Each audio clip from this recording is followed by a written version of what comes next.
Okay. So let's see. Nice.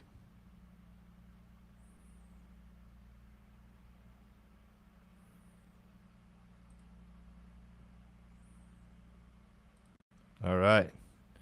So here, Bryant, see if you can join that link I just sent you there.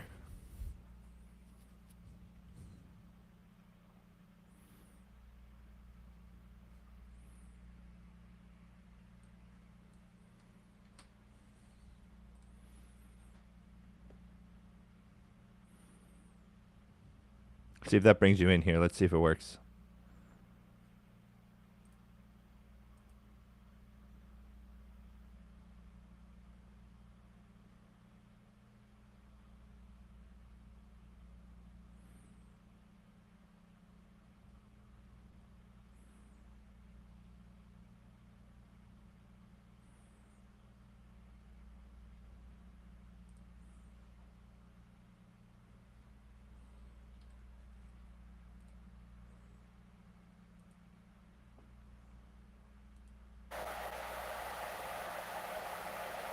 Oh, there he is. That's pretty cool. Yeah, what's going on? That's really cool. Sweet. Oh, there he Okay. is. That's pretty cool.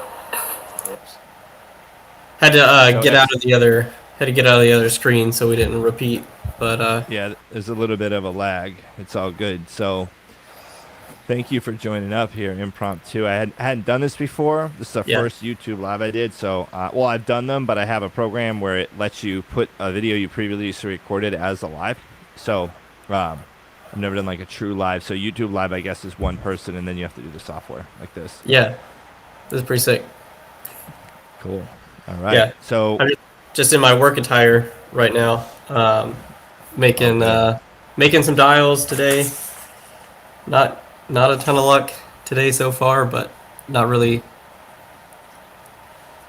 Haven't reached those maniac levels of activity you talk about all the time. Yeah, So yeah, it happens. Some days you do, some days you don't. You know, it's a grind, and the thing, it's a muscle too. I've found like the more you do it, the better you get at it, and eventually, like, you just, become a habit, and it can be tough at home too, right? Like, what do you do to say? So, any of you guys watching this, Bryant's at home cranking calls. So, like, what do you do to try to stay focused at home? um, every time somebody doesn't answer, I take my pen and I reach as high as I can in the air, and then I come back down to my dial tracker. It's like a little dance, I guess, and it, as silly as it is, like it keeps me awake and it keeps me instead of thinking about they just didn't answer. It's like, oh, I get to do this little dance and fill in a Okay. dot. So I mean that's what I'm doing. But it's weird coming off that super big week last week. Uh, this not starting the same as last week started. So just got to keep ripping into it, I guess. Yeah, man, it happens. I know, I see it every week with agents, and it happens with our production too sometimes. You know, like as a team, Yeah. sometimes the whole team will have a lull. It's weird. Brandon Dewey, what's up, man? Average time your agent spend on the phone, assuming first call closes. So, I'll talk about me, and then Bryant, you can talk about you. Brian and I have been in communication for a few months now, talking about telesales and everything else. So, average time our agents spend on the phone. So, what I've found, Brandon, is that a newer agent needs to spend more time on the phone to close someone because they're not able to provide the same amount of information to the client in a shorter period of time to be able to build that trust fast just on the fact that they know what they're talking about. So a lot of times newer agents have to like build a rapport and build a relationship a little longer. So we kind of have a longer script for newer agents that I use where it's like very structured warm up based where there's like questions in there that are for like really digging into getting that person to like them. Now, we have a girl who does 20 to 30,000 AP a week, who's on the phone with people for 10 to 12 minutes, and she's like not on the phone a long time at all. And then we have some people who do really well who are on the phone with clients for a while. So the average agent, Brian, to answer your question, I would say about 20. I'm not Brian. Brandon, to answer your question, I would say about 25 to 30 minutes before asking for the sale is like the average time. 20 to 30 minutes before asking for the sale. And for a more experienced agent, like 15 to 20 minutes before asking for the sale and just going right in for it. And those experienced agents, what they're doing, the difference really is they know how to ask those questions in the fact finding to determine like, hey, is this, what's up, no sleep of Reddit, is what they're doing in the fact finding to determine that is really asking some like super hard questions that like they can kind of hear if the person's gonna buy or not, and they get like these really good buying signals. But it's a little different. Like when I bought my leads, it was a totally different story. I was trying to close everybody. I didn't care what they told me. I was swinging the bat, like, you know, and I got sales out of that and follow up. So like, Brian, what would you say? Brian, last week was good for you. What would you say last week was like your average time? If I'm remembering the phone counter, is probably all my sales. I think I was on the phone between like 30 and 50 minutes. And that's Okay. that's a call to close, entire application, and as much of an approval as I can get, depending on the company. Okay. So Cool. 30 to 50. Had one that 30 was like an hour and 10, and that's just because we were chatting about the Army. So Okay, cool. So 30 to 50 minutes where everything like, now Brandon, did you mean like 30 to 50 with the, like 30 to 50, Brandon, did you mean before going for the close or before before the app's done and everything's wrapped and sealed up? And Bryant, did you mean 30 to 50 before when everything's sealed up and you're off the phone? yeah, 30 to 50. Okay. The I can see the approval or whatever it is Okay, at yeah. that point. That makes sense then. Yeah, for us most agents it's like 30 to 50, Brandon, to where they're like on the phone and everything's like wrapped up and like and done, like 30 to 50. But going for the sale, it's like 20 to 25, 30, depending on the conversation. Yeah. What type of oh, Darren, what's up? Oh, what's up, Darren? I do work under Justin. Oh, okay, yeah, Darren, that's Darren Hipsch. He works with me here at SLS. What's up, Darren? Cool. Anybody else watching this, if you have any questions, just throw them in the chat. Appreciate that. What leads you working now, Bryant? Still some YouTube? Our agency's been building in-house Facebook leads. Cool. So last week was my first week to spend a bunch of money on those, and it paid off pretty huge. So Heck yeah, man. probably about the same quality as the YouTubes that we used to use from the IMO, but Okay, cool. it's just a lot easier to deal with our people now instead of Yeah. reaching way up. Good for you, man. You know what I noticed with the YouTube, because I've been running some YouTube ads on like a small campaign just to like toy with it. Yeah. I've noticed that most of these leads, guys, they have cell phones and iPhones. So I'll go type in their number, and a lot of them have iPhones. Is my mic too loud? Is it cracking? It seems fine. Okay, cool. So yeah, like, I found that the YouTube leads, I go to send them, because I'll call them, and it'll go right to voicemail, like as many times, it doesn't matter how many times I call them. But if I put their number in my phone, a lot of them come up blue. So try that with the internet leads. You can't text them from a CRM or automator. That's illegal. And you can text them from your cell phone. It's totally okay to send a manual SMS to someone, guys. It's TCPA compliant. It's I read the law on it. Facebook got sued, and there was a big thing. So they changed the ruling of what their definition of a auto dialer means, because the definition of an auto dialer from the 80s was essentially a cell phone, because they didn't have them, so they had to change it. So essentially, it's like you can send a text, you just can't do an automated text message from an auto dialer system that can generate numbers in a sequence and call them automatically. So that's like the rule. Okay? So anyway, send them a text, and then Vidyard, I was having really good results with that, like getting sales just over a text message because they had it. So try that out on the leads, just see if it comes up blue. I gotta get an iPhone. That's probably my problem. Yeah, I mean, you could send. I mean, you could send an Android too. It just I can tell if it's an. I mean, bottom line, they have cell phones, and what they have is that call blocking. Because I have it on my phone, silence unknown callers, and I don't answer. And I just get so many spam calls. Okay, we got. Is there a general average to what a new agent will have to spend on investments for leads? Up again a little bit, please. Turn my mic volume up again a little bit. There we go. So my mic volume's up now. So Bryant, what would you say to someone on here to general average of what to spend on new leads or to leads? I started seeing like pretty big success in the past with fresh, like your leads where you're the only one that gets them. When I got around like $800, $1,000 a week, that's where I started to make real money. And for reference, right now I'm doing $1,800 a week,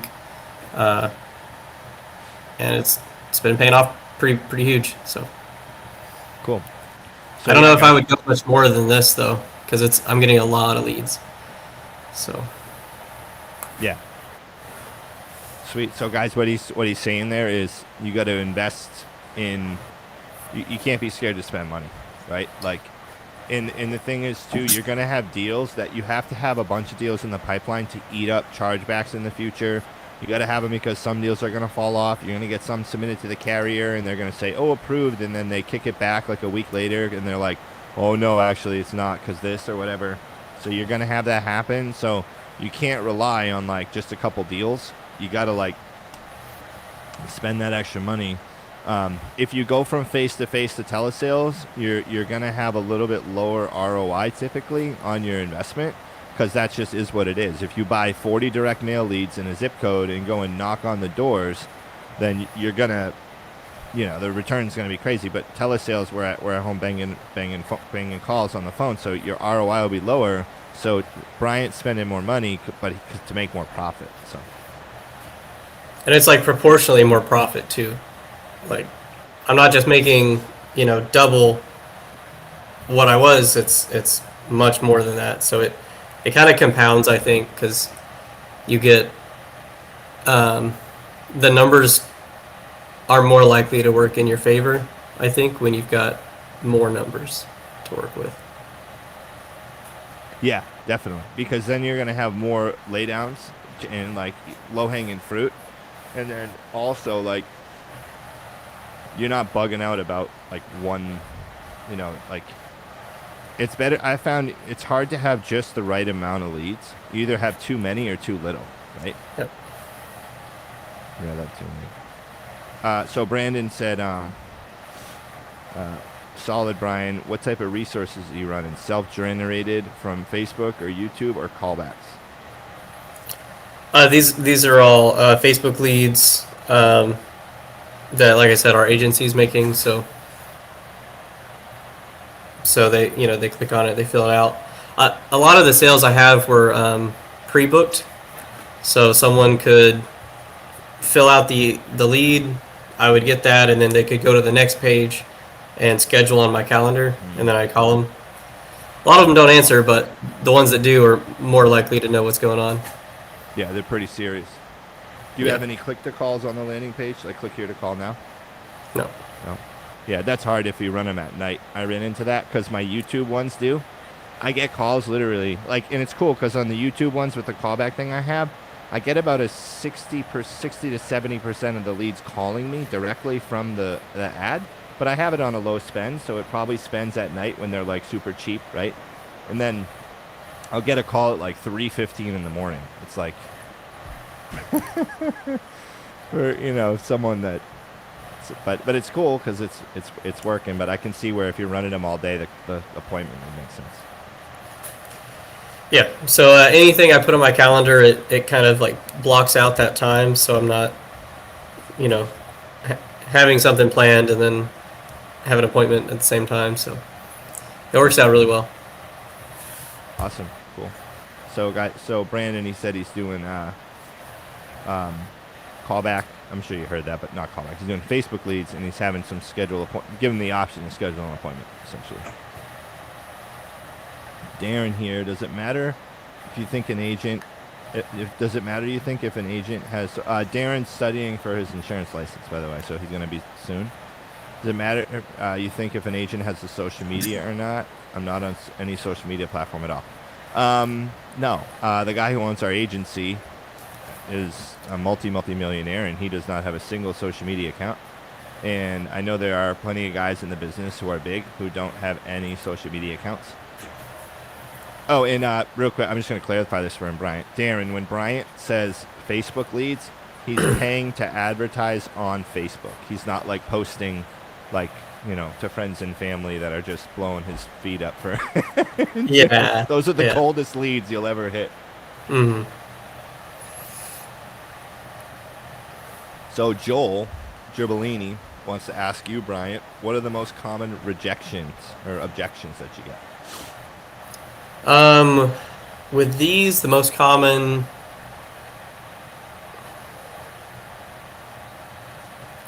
Well, they'll answer the phone, and then they'll immediately say, "I'm not interested," even though they've literally filled it out 1 minute ago, 2 minutes ago. It's hilarious, right? I can't believe it's happening on this scale, but then I just. Okay, so this is your email though, right? I have the right person. Yeah. Okay, what got you to fill this out in the first place? And then that usually kind of brings them back. But if I'm gonna be super transparent with everybody here, most of my sales are just laydowns. So I'm still working on my objection handling. But if they don't want insurance, I'm not really the one to talk to them about it. Yeah. I get that. It's hard. Like, I know what you mean. But honestly, though, you're probably asking the right questions if a lot of your sales are laydowns, man. And then you're answering the leads fast, probably when they're filling the forms out, right? Yeah. Cool.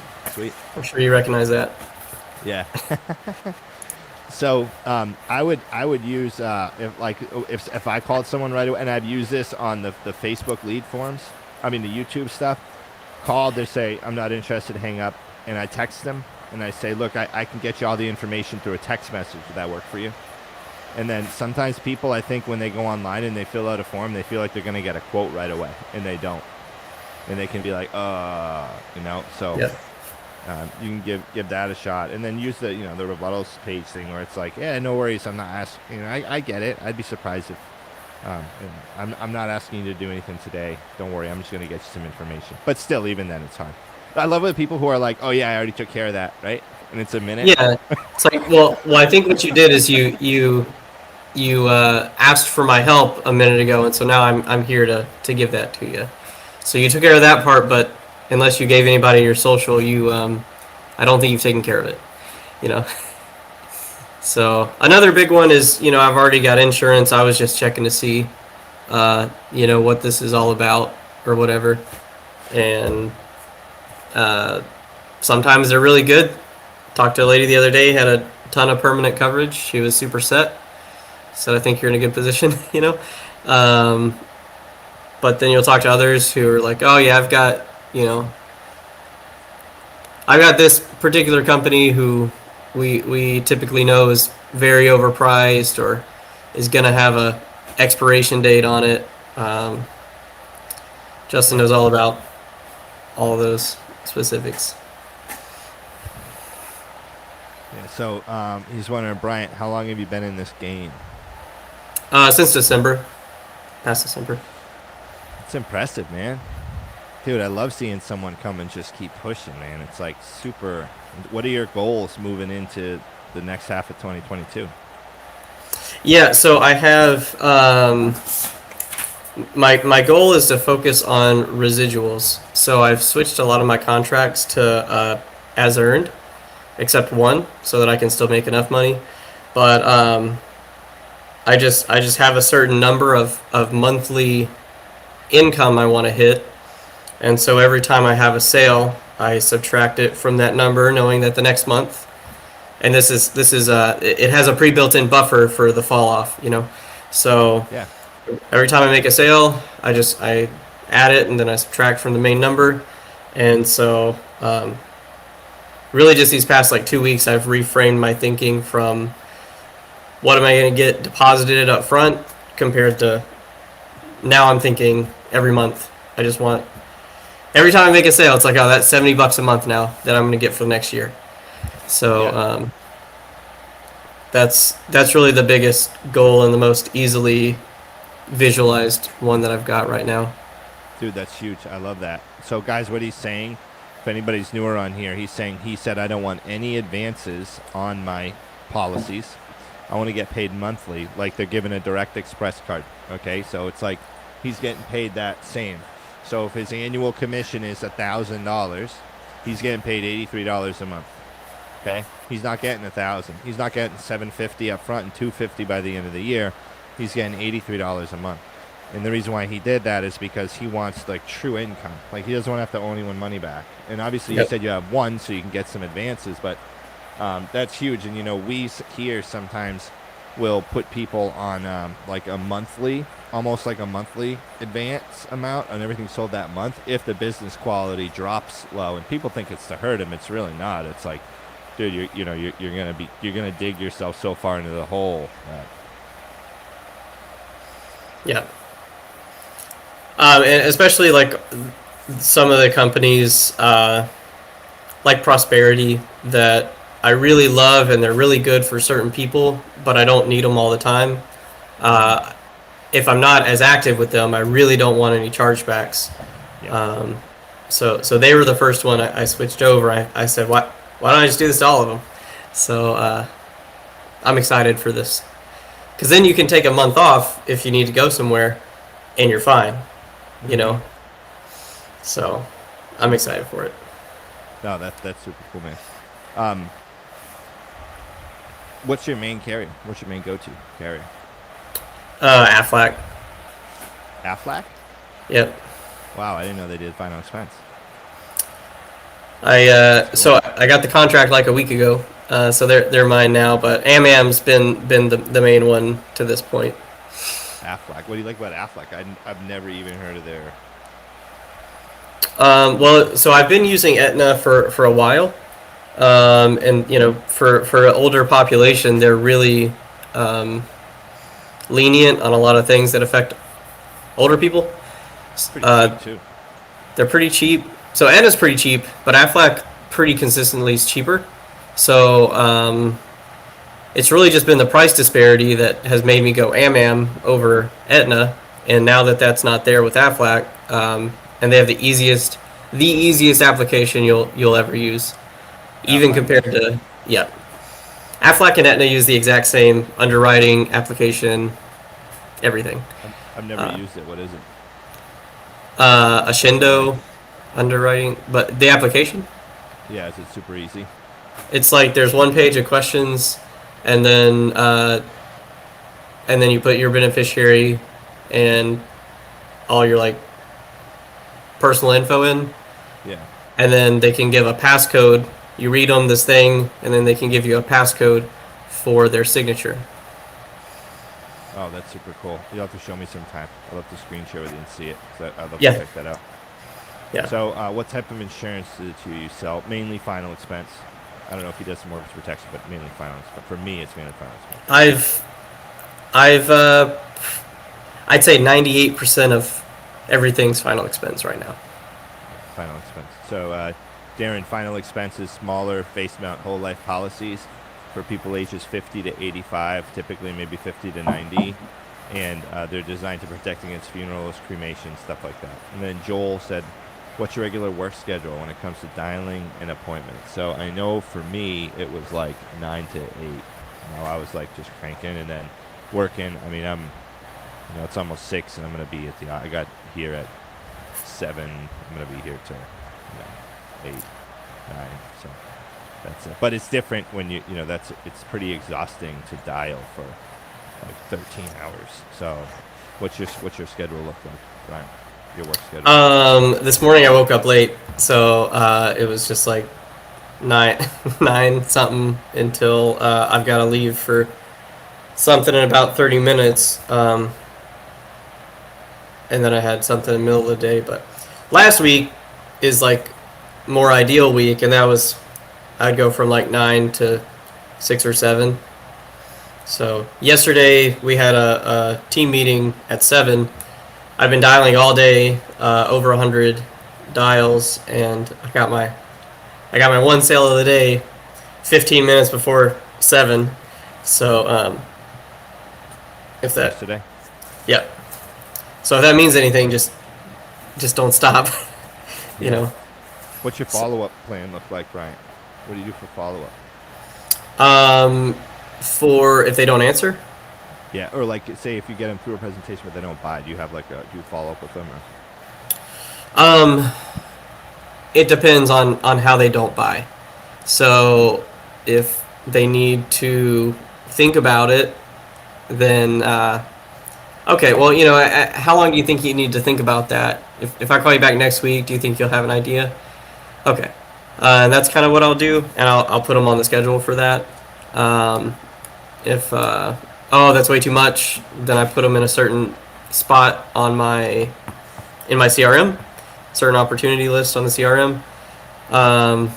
So right now I have not interested and I have sat no sale.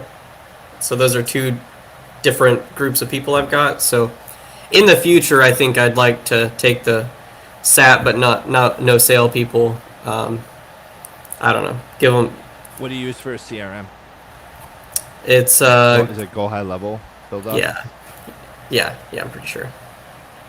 Have you ever seen the manual text campaigns in Go High Level? Yeah. Yep.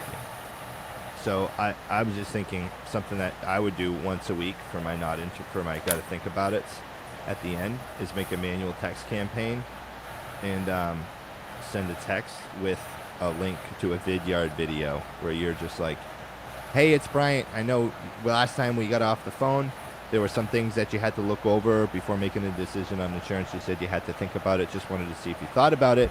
And if you have any questions, anything else I can get you information on, and then use Vidyard and create a manual text campaign with all those people that your disposition is not interested, and compile the names, and then you can just go through and click it, and push them through. There's 30% commission rate normal. It depends where you work. I mean, if you're getting a guaranteed sale from an inbound call where someone's clicking on a TV lead and you don't pay for the leads, then that's probably pretty typical. If you're generating your own leads and drumming up your own business, then no, that's not typical. So if you have to pay for your own leads and buy everything on your own and do it all, then no.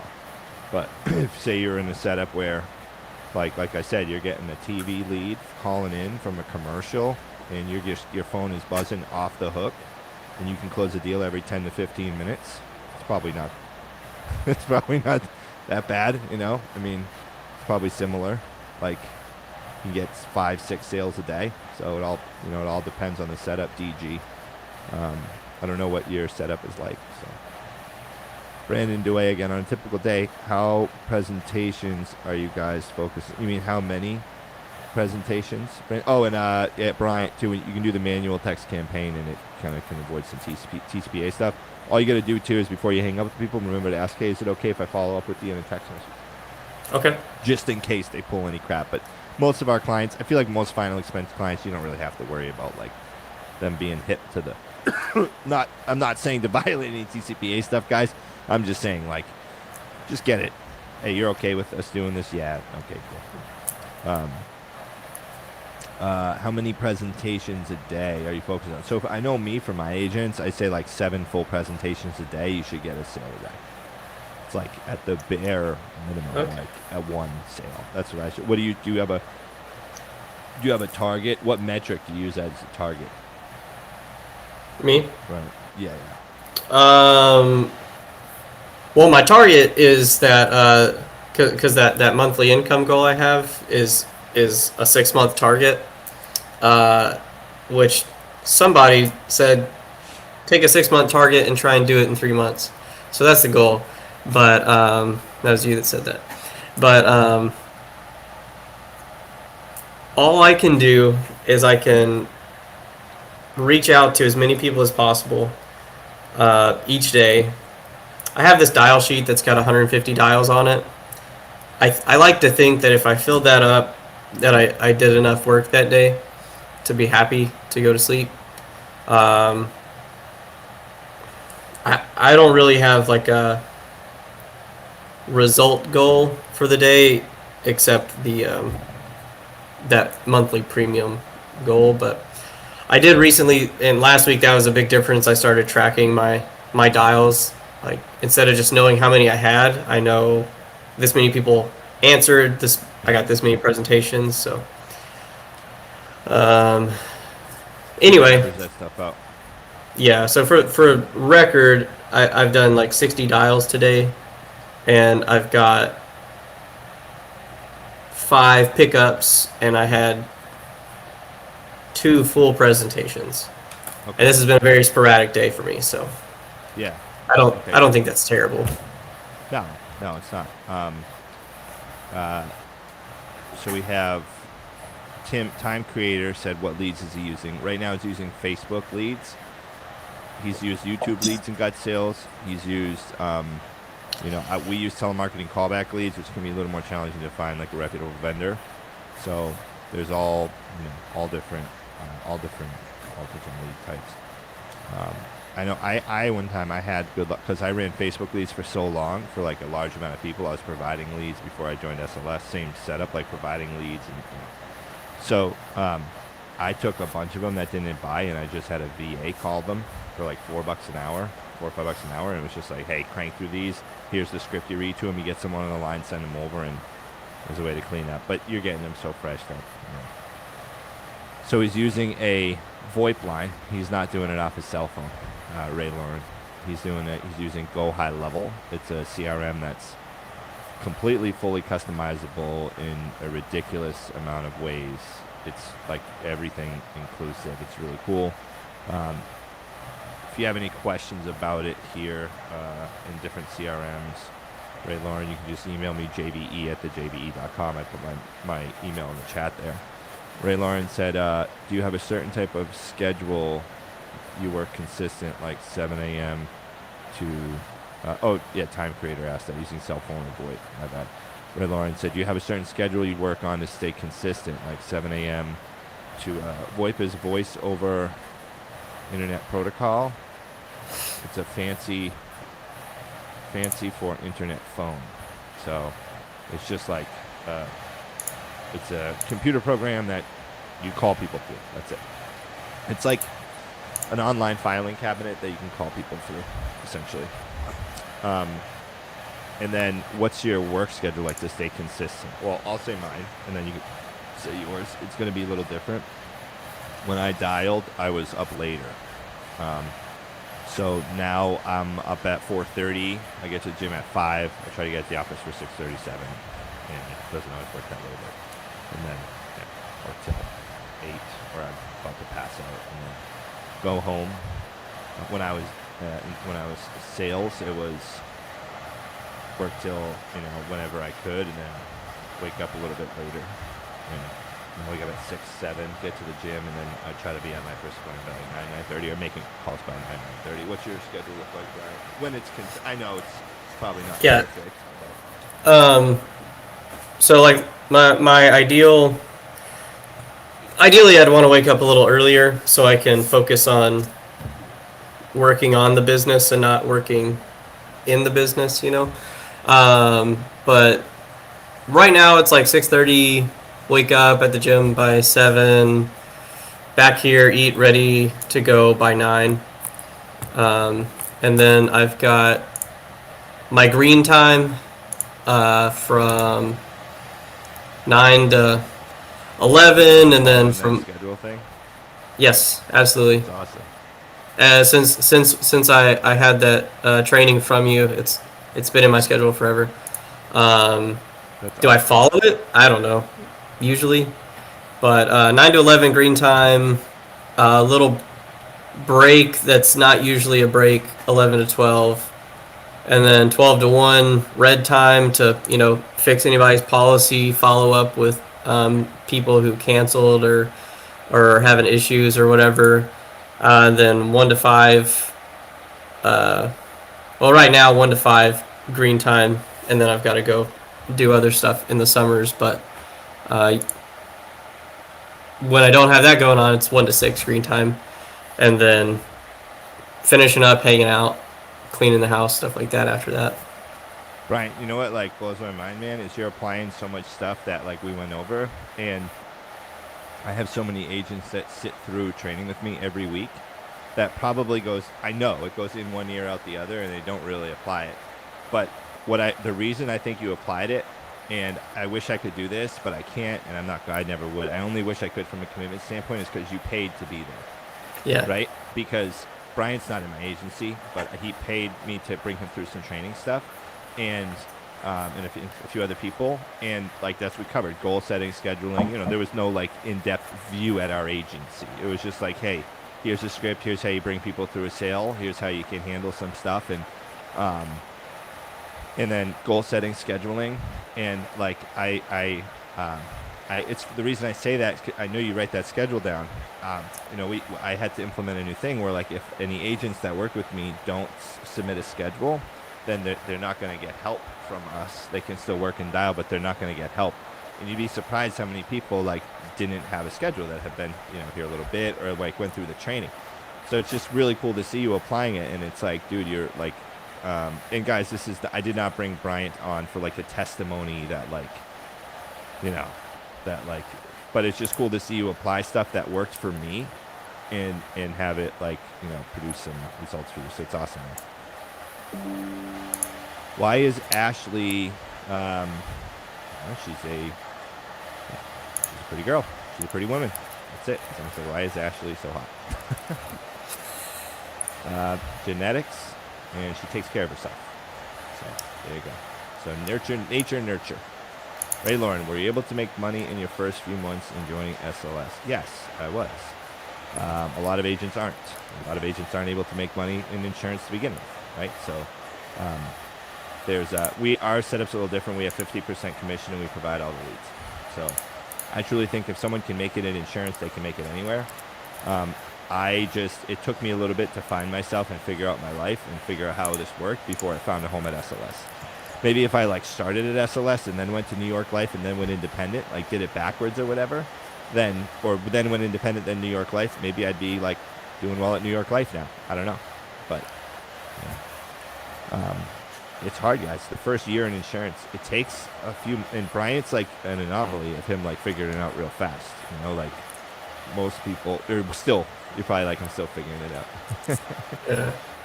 Well, so I put it in our Godspeed, our team group.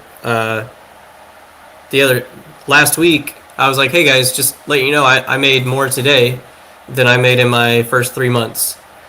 As far as submit. So, and it's not because I made a lot in a day. It's because I didn't make a lot those first like 3 months. So it was a build up for me. It was like one sale in December, and then and I looked back and I worked 6 days in December for a few hours a day. So I think it's what I deserved. And then like 2 sales in January, and then same in February, and then March was like 2 sales a week, and then April and May it started to get to like 6 to 8 sales a week, and then I took 2 months off because I got a little sick, and then now this is me back into it, and last week was 8. So if I can keep that, I'll be pretty happy. So yeah, you'll have an awesome that'd be sweet, dude. Cool. And Brandon, you're right, we value what we pay for. Julian, what's a good amount of money to spend on leads a week? Someone had asked this before. He said $1,000 to $2,000, $1,000 to $2,000. And you may be like, holy crap. But like, look, if you're brand new, I would not get into telesales and spend $2,000 on leads to call tomorrow. I wouldn't do that. I would spend money on like cheap aged leads and get beat up for a week. And then that's honestly what I would do to learn how to do it. Learn how to use your CRM. Definitely work with a mentor that's going to like help show you some stuff. about telesales so you can kind of be a little bit prepared to go into battle, I would recommend, Julian, that if you're just getting into it, I would recommend you run like 50 appointments face to face, like 30 to 50 face to face appointments before jumping on the phones, because that's what I did. I just got so sick of driving around Miami. I was like, dude, there's a better way to live than this. So, Ray Lauren, whose team are you on? You gonna be on my team?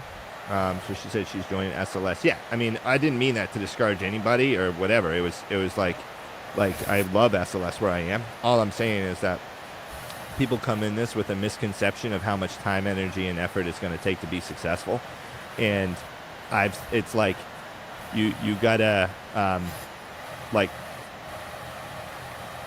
I've never seen anybody make it in insurance and be like, wow, that was way easier than I thought it would be, you know? Or I spent much less money than I thought I would. Or like that went way faster than I thought. It just like doesn't happen. Like, so, you know, you whatever you're estimating for effort, double it and then you'll be safe. Unless you're part-time, then quadruple it, then you'll be safe. Are you going to start doing these on a particular day time? Yeah. This was random. Literally, I was chatting with Bryant here on Instagram, and I'm like, bro, crap, I forgot I got my YouTube live in 5 minutes. Can you join? And then I messed up, and then I'm going to do it every Tuesday at 5 p.m. Eastern time, Telesales Tuesday. So I'll bring on someone every week, or maybe we'll ask for another guest appearance from Bryant here. And if any of you guys want to start having this Tuesday as like an accountability thing too, where you can come on live, you can email me some of your calls, I'll listen to some recordings, we can have some people give comments. If you want to record some of your calls, we can go through it. You can be like, man, maybe like what could I have done better here? We can go through that. Come with your questions, come with your like anything anything that you need. Like I wanna help, like anybody who comes to my live, I want to like try to develop you guys in the business like any way I can. And it's like I feel like it's cool. Like we're all here trying to like make it in this game. And so Ray Lauren, you're gonna be in my team. Cool, awesome. So okay, you're worried about failure. You know, I think everybody is. But like I think it's an anxiety that we have. But like what happened?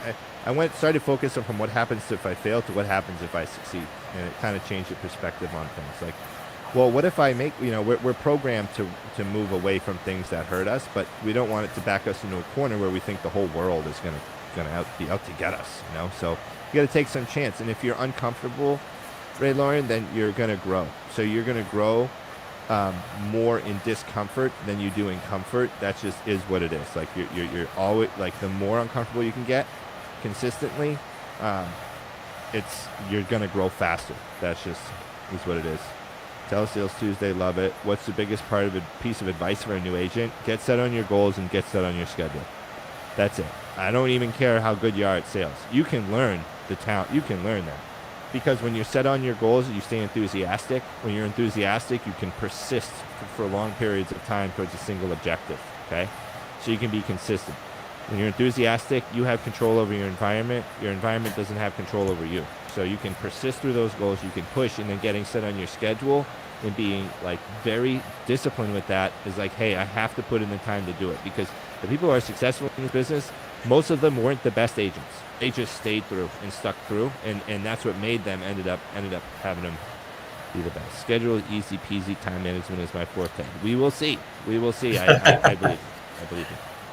Brian, anything else you want to put here? I got to sign off. I got to I really appreciate everybody being on here now. This was pretty cool. I'm going to be here every Tuesday. So. I was just going to say, like, if this is a full time for you, I know Justin's going to recommend 50 to 60 hours a week, but I mean, if you put in a 40-hour work week and know that you've got people working on roofs, you've got people working in plants. I've got a good friend that works with giant steel molds. It's like 130 degrees in their room. And I just know that if I put in the same amount of hours as them, which I think is considerably less work, I can do financially 12, 15 times better if I just put in a 40-hour work week, That's the hardest thing. Like I said, the He's first 2 working months. through the first 40 hours, though, guys. So when I say like 50, 60 hours, it's because I anticipate if someone puts 60 hours or 50 hours, they're going to work like 30 or 40 of those. So Yeah. Bryant's like, that's weird. So when Bryant's like 40 hours, I can promise you're grinding for most of that time, right? Yeah. So it's real easy to just work 3 hours a day and then be really mad that you didn't make a bunch of money in insurance. So, thanks for having me on, man. I feel like a superstar being on stage with you. So I appreciate Oh it. man, I'm like super. I'm really glad I brought you on because like the fact you said you do the red time, green time thing, I didn't even expect that. I wasn't even setting you up for that. I think that's really cool. So Yeah. awesome, cool. Thanks, brother. And I'm looking forward to continuing speaking with you and helping everybody. Yeah, let me just make sure anybody has some questions. This is awesome. Hey, thank you guys. Appreciate you.